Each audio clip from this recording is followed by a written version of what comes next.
We're the plotaholics, ripping plots apart for you. Yeah, well, that's just like your opinion, man. All right, hey everybody, welcome to some very special Plotaholics South by Southwest 2020 coverage.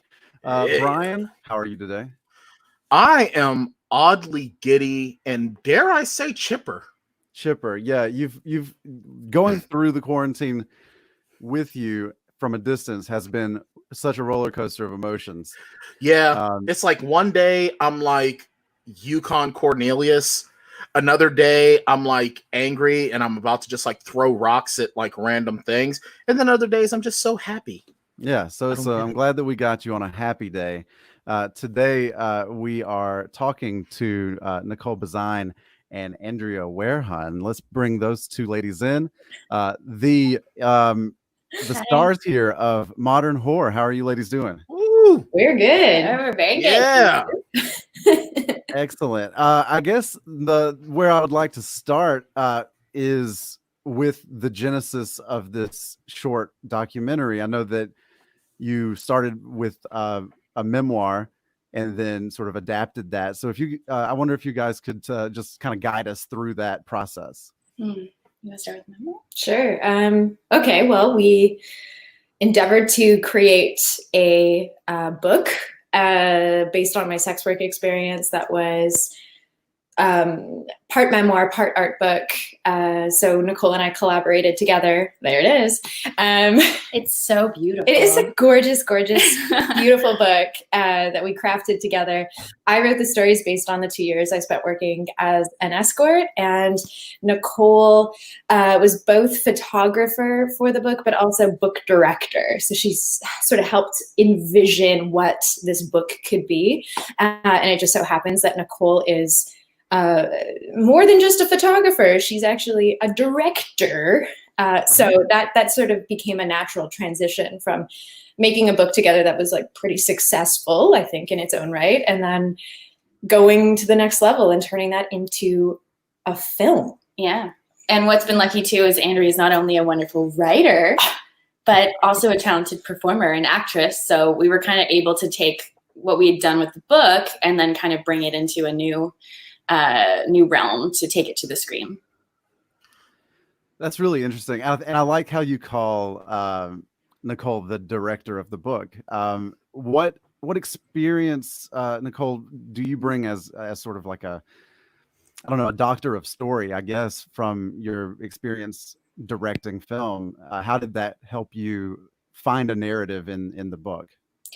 I would say, when we embarked on this book, neither of us had actually made a book before. And so I think that's kind of also what's unique about it is we were really able to think outside the box. We were able to kind of create this like multifaceted experience that has Andrea's writing and my imagery and kind of this concept that's going to be like, can we make this really engaging way to create this like authentic portrayal of what Andrea's sex work experience has been?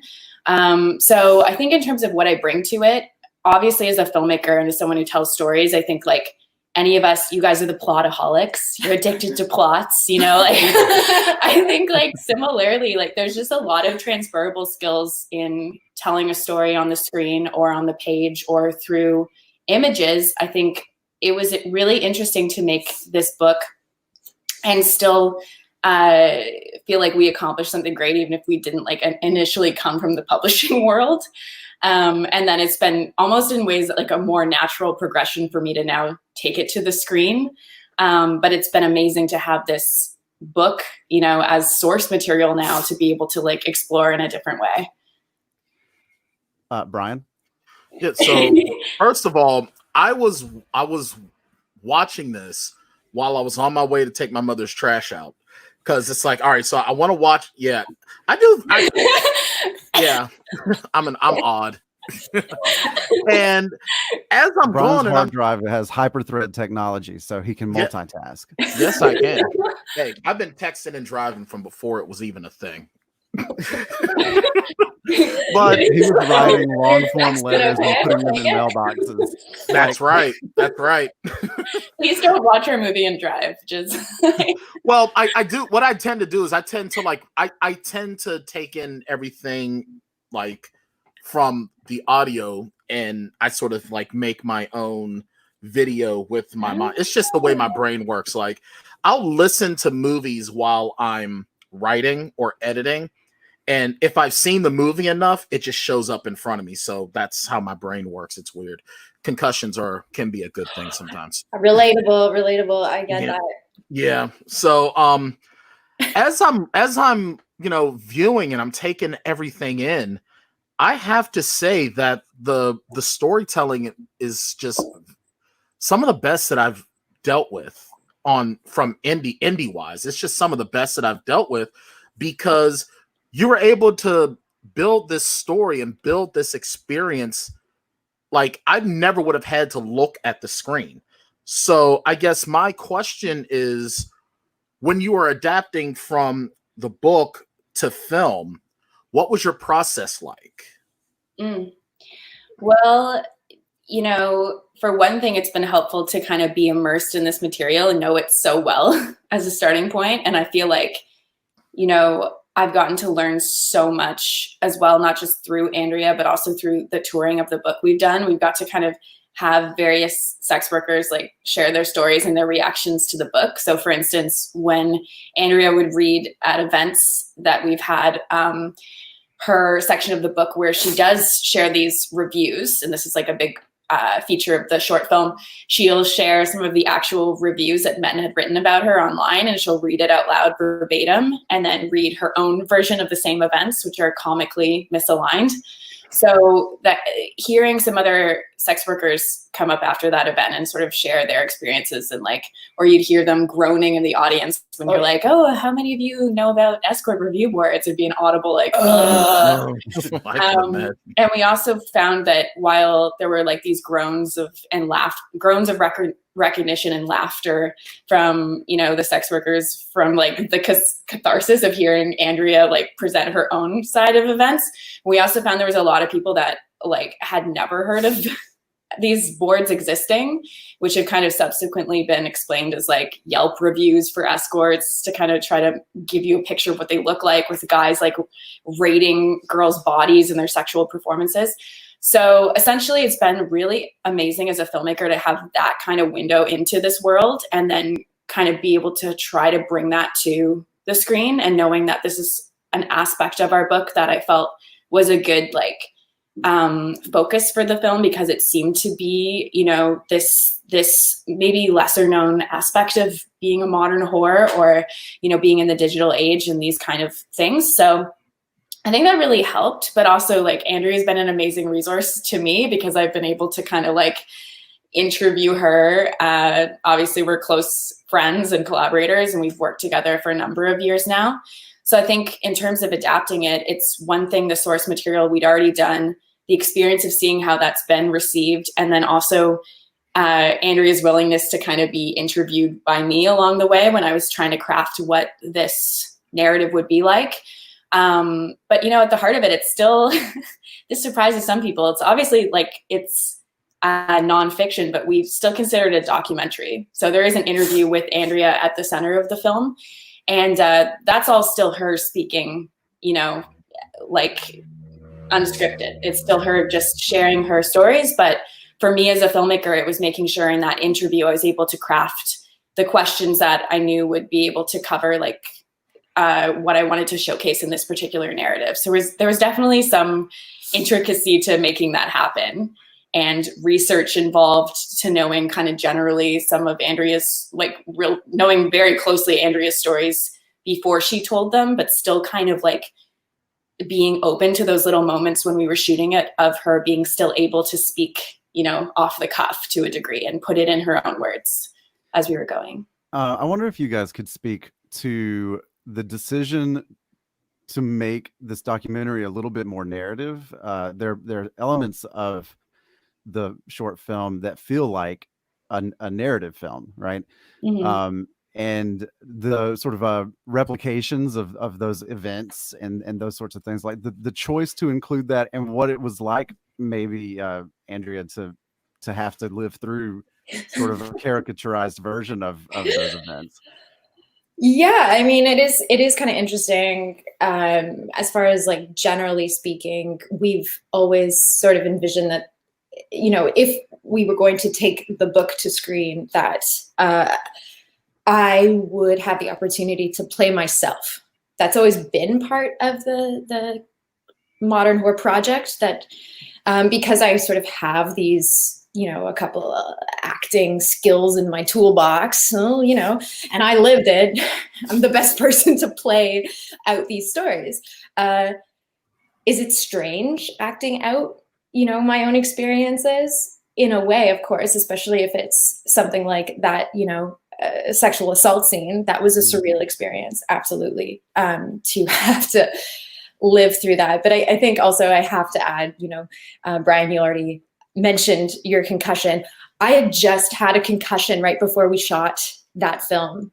Okay, wow. so I had gotten drunk, hopped on my bike, went really fast, fell off my bike, hit my head real hard, and woke up in a hospital. Wow. And that was 6 weeks before we filmed this Wow. movie. So I was lucky enough to like be working with doctors to basically prepare me to shoot. And then the shoot was only 3 days long. Nicole and the entire crew of the film ensured that I was going to be as pampered. I don't know if pampered is the right word, but certainly I felt taken care of.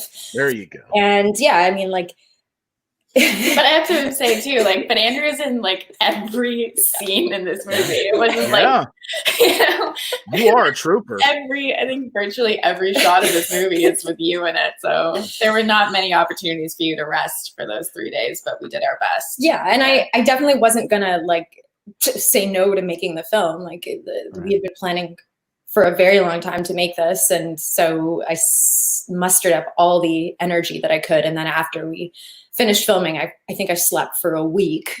But to me, like, the film will always be a sort of record of that concussion and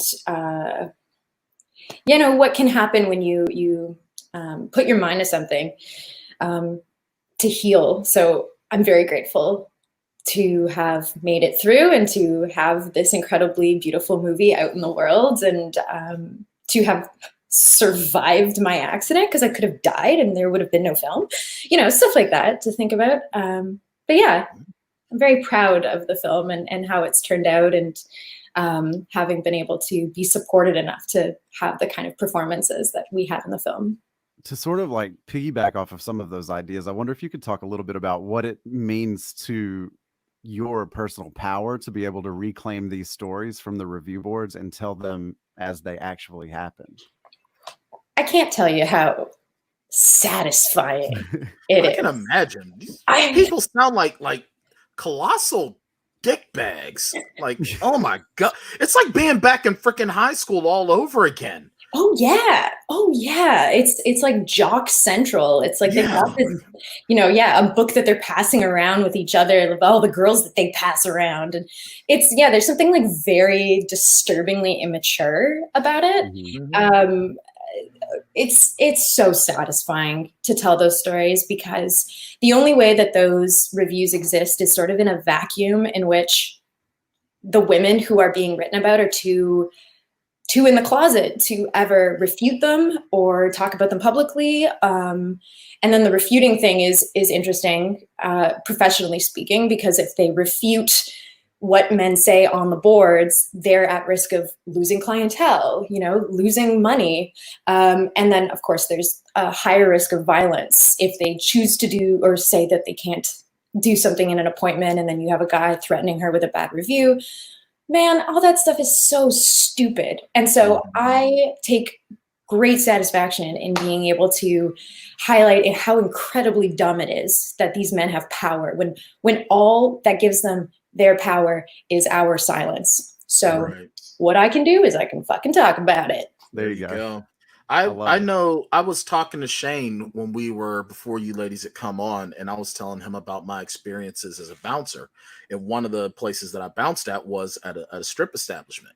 And I was telling him how, as a bouncer in a regular bar, I wasn't so much, I was protective, but not as much as I was when I was bouncing in the strip club, because it's like you've really got to like watch out, because especially as a male, because we know how piggish men are. We know, and all, at least me, I'm not going to speak for anyone else, but I mean, I remember being a high school kid in the locker room and hearing these guys talk and like wanting to snap the hell out, but all of them versus me and repercussions that come from it. So I guess one question that I would like to ask, not just making a statement, but so are you saying there were no opportunities for any sort of safety? It was more just you're going in, like you had no backup anywhere to call on? As an escort, no, there was a sense of security because we had drivers. As an outcall agency escort, you have a driver that theoretically takes you to your appointment and waits outside of usually, the residence or the hotel for you to finish your appointment. And his job is basically to, send you, like call you when the appointment's over.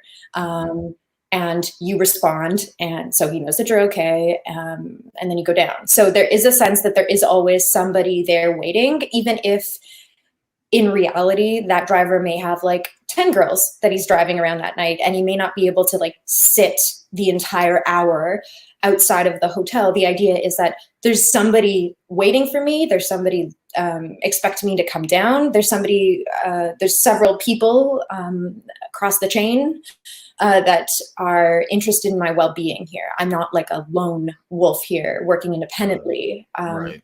There is a sense of protection. All right, good. Because I tell you, watching that, and I have a real like rugged protective streak. Like I've been known to flip like attitude flip if someone that I know, especially female or a child, is in any sort of danger. So I felt a huge sense of protectiveness during that sexual assault scene that like had me gripping my steering wheel. Like I was like feeling rage coming. So I've never been shy to, mention speaking about my own instances of surviving sexual assault. How difficult was it for you to write that and then sort of act it out on screen? How hard was that for you? Yeah, it wasn't easy, but it was necessary. I think they are important stories to be told. I think when, any sex worker tells her story, sex work is in and of itself a taboo subject. And we already know that sexual assault, sexual abuse is also taboo. And so then you get into like double taboos, triple taboos, that kind of thing. Like I have a very vivid memory of myself sitting in a Starbucks writing one of the stories in modern horror called Walter Whack, weeping. I couldn't stop crying while I was writing this rape story. But I knew it had to be told because I knew I was not the only person he had done this to. And I know that he's free. He's out there. He's in this city right now in his like condo. I know where he lives. Like he is a real person and I have to tell that story. And so, yeah, it's hard to get it out, but I know I'm not alone. And I know that other people have experienced this and I know that it's not my fault. I know that I don't need to be ashamed of it. Yes, it adds like another sort of surreal layer to play myself getting sexually assaulted. But at the end of the day, the goal is to show something on screen that comes from the perspective of the sex worker that perhaps people have never seen before. And so for me, 100% worth it. And I'm also working with like my best friend, the director here. It's not like some strange male director who is fueling his fantasy here. This is my story. It's not a script. Like we didn't make this up. This is my life. So I feel very comfortable and empowered by that. And I know that that resonates on screen, whether, you know, someone has experienced something like that before as a survivor of sexual assault, whether they're a sex worker and they've been in that position where they're laying down underneath someone who's sort of pinning them down, and they're having to think things that maybe they've never had to think before about their own survival. Like, you know, there's so many ways that people can relate to the film and to the story, and to modern horror as a project. And it makes me feel bolstered and heartened and like, we can't stop. This train is going to keep going because there's more stories to be told. And I think one of the things that's really great about the film is it does sort of work off this premise of the review boards, and that's a really important part of that culture to expose. But there's also a lot of stuff in here, even in this 11-minute short, that is touching on a lot of really big ideas that we're dealing with globally, culturally right now, like revoked consent, this idea that in mid-act you can decide that you don't consent to this anymore, and that's something that comes up during the sexual assault scene that we've talked about. I want to pivot a little bit and talk about the film, what it looks like. And Nicole, I want to ask you about the color palette of the movie, which I think is really beautiful and really fun to look at. Where do you get the idea for how this looks on film? Yeah, thank you for saying that. And, you know, I feel like you had a question earlier too about kind of the sort of staging of it, like the fact that some of this feels kind of like you're watching, like, for instance, very deliberately at times, like you're watching like a 1970s. Yeah, it feels very hybrid, right? Like there are times when it feels absolutely like a documentary, and then there are times when you can kind of where you disappear into the narrative of it, and it feels almost like you're just watching a story. Yeah. And I think the motivation for that is a few different things, but to me, I kind of wanted to play with it just in the same way that I do with the pictures in the book, where essentially the modern horror book has over 60 of my photographs of Andrea, and she's kind of like this chameleon in the book. So depending on the story, she's sometimes like really like, you know, just like in the movie, she gets transformed into Mary Tyler Moore. So there's a scene in the book where she's, or scene in the book. See, it's all kind of like going together. But there's a shot in the book where she's in her Mary Tyler Moore drag, and she's really perky, and it's like a comic moment. Or we have things that are like darker and they feel kind of like film noir. Or there's a part where she's like stark naked, chained to the top of a door, and it's kind of like, you know, the range of it is all over the place because it's kind of meant to just always draw out the feeling of the particular story that she's telling, and the fact that her range of experiences escorting over 2 years was kind of like running the gamut, you know, like just because we've just touched on some of the, you know, really disturbing aspects of it. There were also like the hilarious aspects, the surreal aspects. So I think in terms of the visuals for it and the color palette, to me, it kind of became a tool to try to like immerse you in each of those feelings as best I could, and try to like pull the audience into the world of that moment. So in that way, to me, it's still absolutely nonfiction. It's just kind of meant to like draw you into Andrea's world. Like, what if, you know, you kind of can immerse yourself in her shoes? Like, essentially by the end, towards the end of the runtime, I would like the viewer to feel like they're in her shoes by the end of it. Feel like they're able to, you know, at the beginning of the movie, they kind of see her like she's an other, and she's a stereotype, and she's that girl in the stiletto heels, you know, going to an appointment, and it's all like a, you know, a pulp kind of exploitation film. But by the end, I want you to feel like you're there. This could be you. And, you know, yeah, that's kind of the goal. I really like the choice for like even to have the narration over it, like Andrea Werhun is like that exploitation stuff is really good. And I like you do a really nice job of striking a great balance in the film too, where it starts off and it feels like you're kind of going in one direction. Things are going to be a little lighter, the Mary Tyler Moore stuff. And then when that other shoe drops, in sort of in the middle, and we get into the sexual assault, the film has sort of like allowed you to be comfortable in this story before it challenges you. Yeah, it doesn't shift so much that you feel shocked or like all the air's taken out. It's almost like it's a progression. And it's like before you really start to feel the discomfort, before you even realize it, that's when it's there, but you're immersed in it. And it's like you can't look away even if you wanted to. Or even if you were driving. Or even if you're driving. Because you're just submerged in it. Like you're there. Yeah. Yes, absolutely. So have any other you've mentioned, the readings and other sex workers sort of, giving you the thumbs up and like, or have any maybe started coming to you and maybe saying, thanks for telling my story, telling this story. I've had similar. And maybe, Nicole, for you, have any maybe come to you for you to help tell their stories?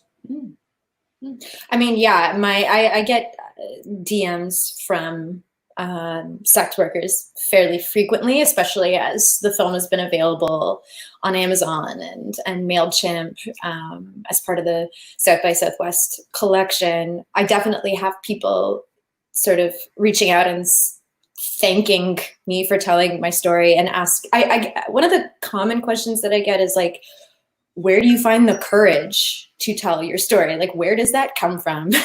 How do you do that? How are you? Huh? You did the thing and now you're on a screen. I don't understand. So, and that's a very nice thing to be able to engage in conversation with people. So yeah, I definitely have sex workers reaching out, and I also have civilians reaching out, to tell me that they feel changed by the film. That there's a certain, the film is relatable, which is humanizing in its nature, and sometimes we like to think that we're more evolved than we actually are, and we don't realize that we carry certain prejudices about groups of people. But sometimes a movie like this that can be like very like funny show and tell, or like very showy at the beginning and then hit you with a sexual assault, and because you're not the first man to say, I felt very protective at that moment, I was like angry on your behalf and I want to find that guy, I want to beat the crap out of him, like a lot of guys react that way, and I like that like gets me excited. It makes me think, okay, I think that like on a collective level, we can actually change the way we look at sex work and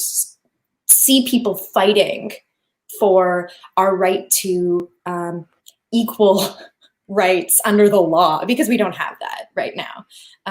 So yes, long story short, people have been reaching out and it's been very, very awesome and sweet.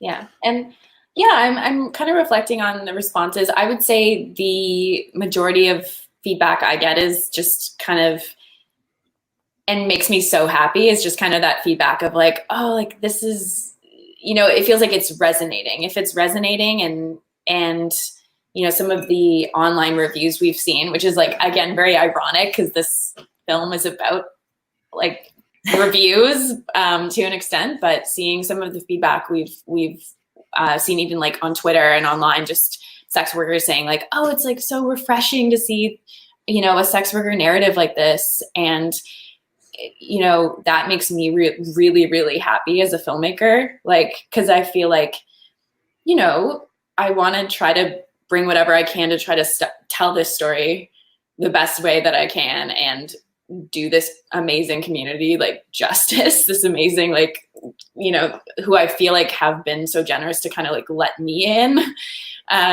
So as an ally.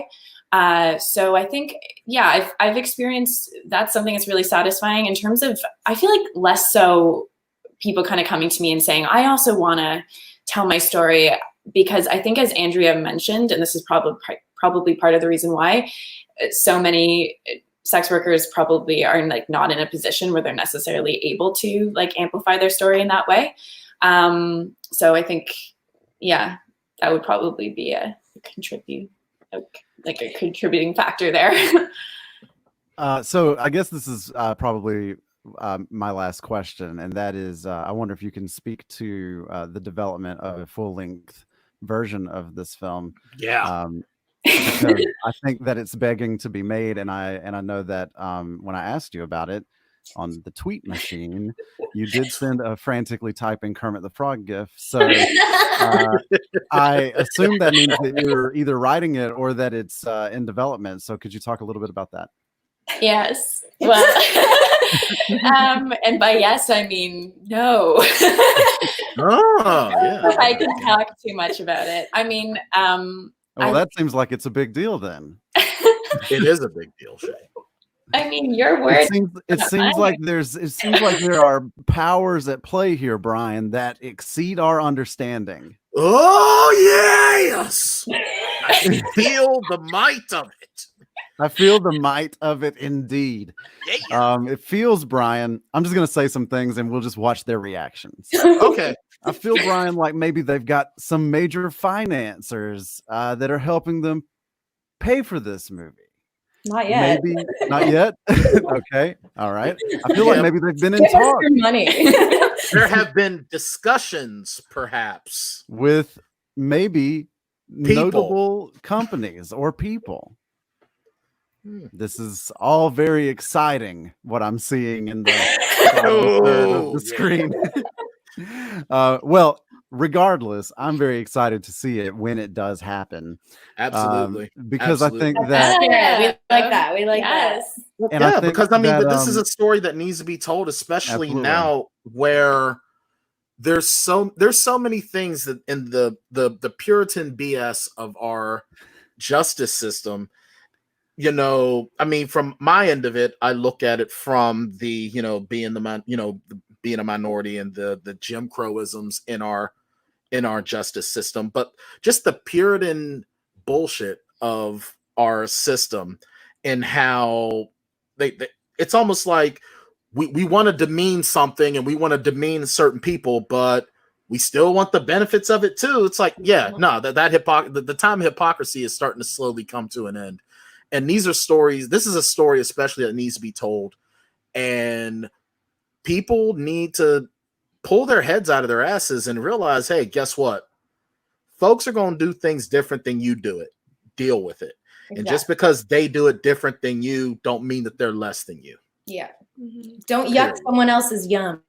Exactly. That's right. I like that. I like that. Yeah. I like that. That is excellent. Don't yuck the yum. Damn straight. And I think that there's just this really great sort of momentum in your style of storytelling, Nicole. It's really punchy, and Andrea, you are such a charismatic presence on film. I think, Brian, the full-length modern horror, do I sense Oscar in the future? Well, it definitely gets a Brian. It definitely gets the Brian Award. I'd like to make the Plotaholics. Yeah, you guys are going. Yeah, please. That would be big for us. We wanted Oscar for thanking you guys. You heard it here I am putting it into the universe now.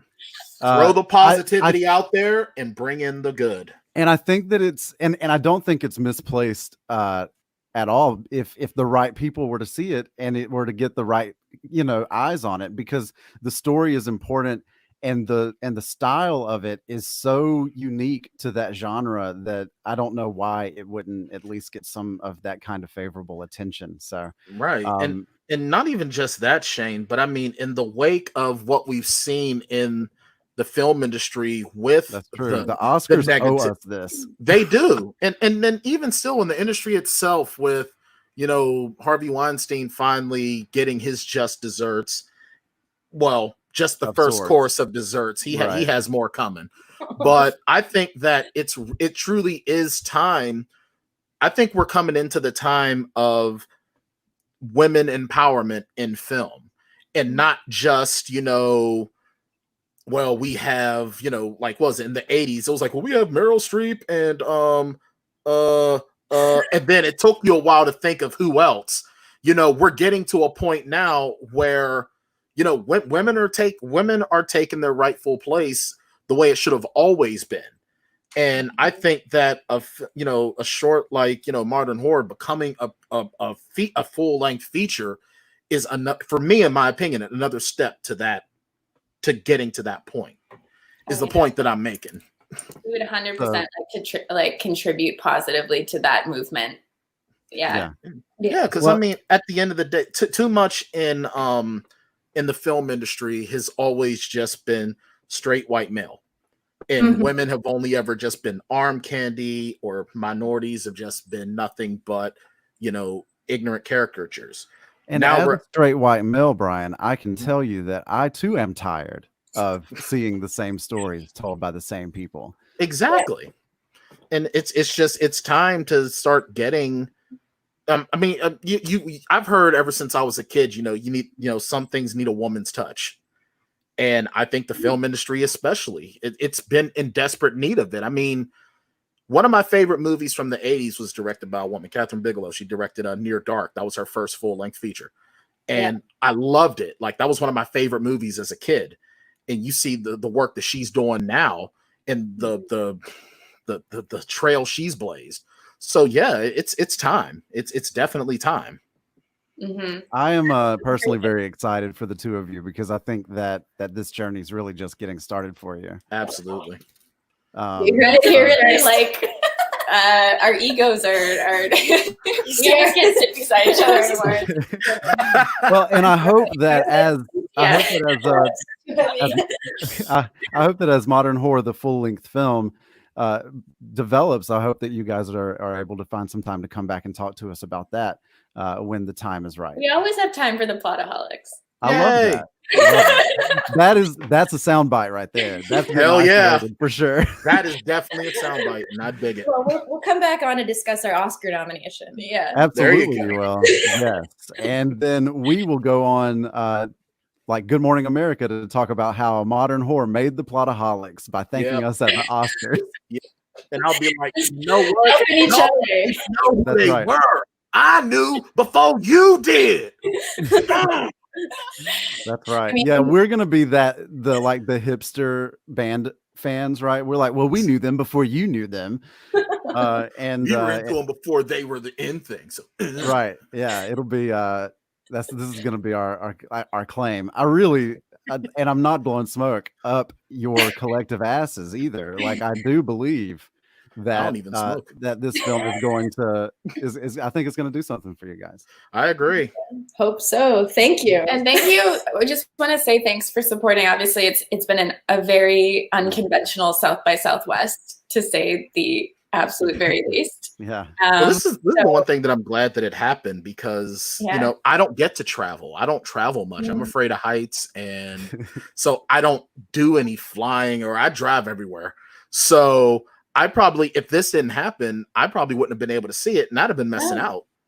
Yeah. So I think, it's been interesting to have this, and we're really thankful to South by Southwest for, they have been amazing every step of the way to work with as a film festival. And we're so bummed that we didn't get to go and also meet all the amazing programmers that we've been emailing with, and obviously enjoy this renowned event. But it's been really interesting to see how they've responded to the strangeness, and tried to kind of help the filmmakers as best they could. And kind of, as you said, it's at least it's given us this opportunity now to still have some sort of exposure for our film.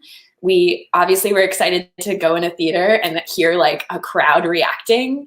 Oh, that would be amazing. I'm sure there's no real substitute for that experience as a filmmaker to feel that energy and feel all those responses of the crowd. But we're really thankful it's been able to be on Amazon Prime and have people like you wonderful guys see it and have it resonate with you. And now we're here.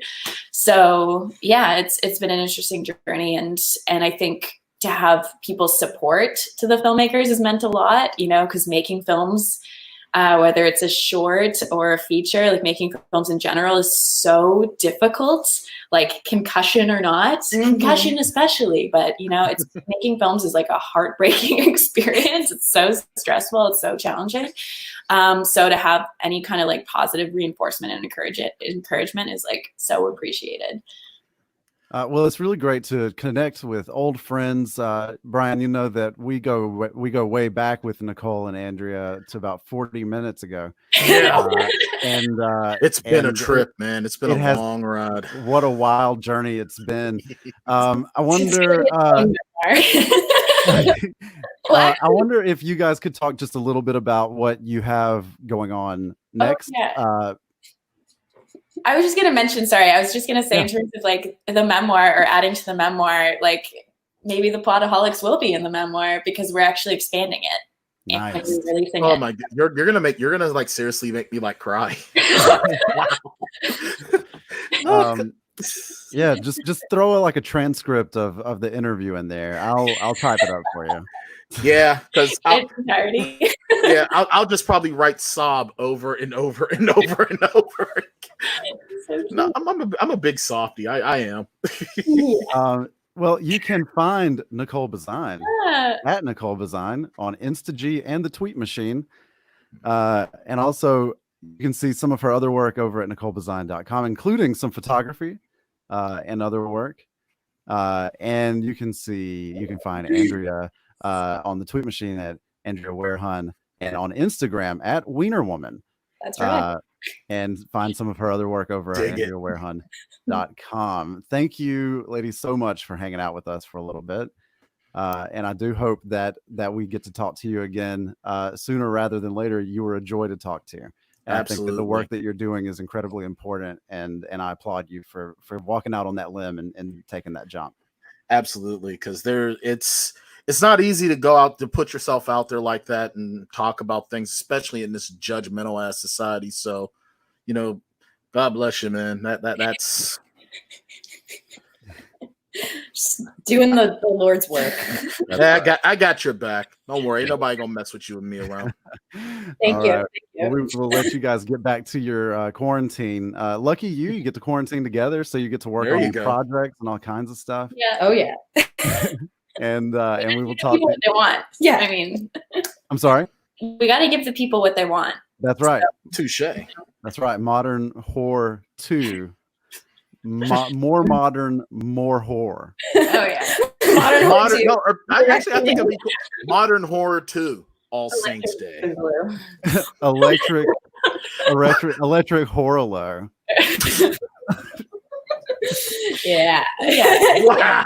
And you know what? And you can just have these for free. Like, we won't even ask you to pay us for these titles. No. Just say like, these two goofballs just kept saying things, and it seemed to stick one day. It'll be like a modern horror expanded universe at some point, like Fast and Furious. Yes. All right. Well, we will let you guys go, and thank you so much for talking to us. Thank you. It's been a pleasure. Take care. We're the Plotaholics, ripping plots apart for you. Yeah, well, that's just like your opinion, man.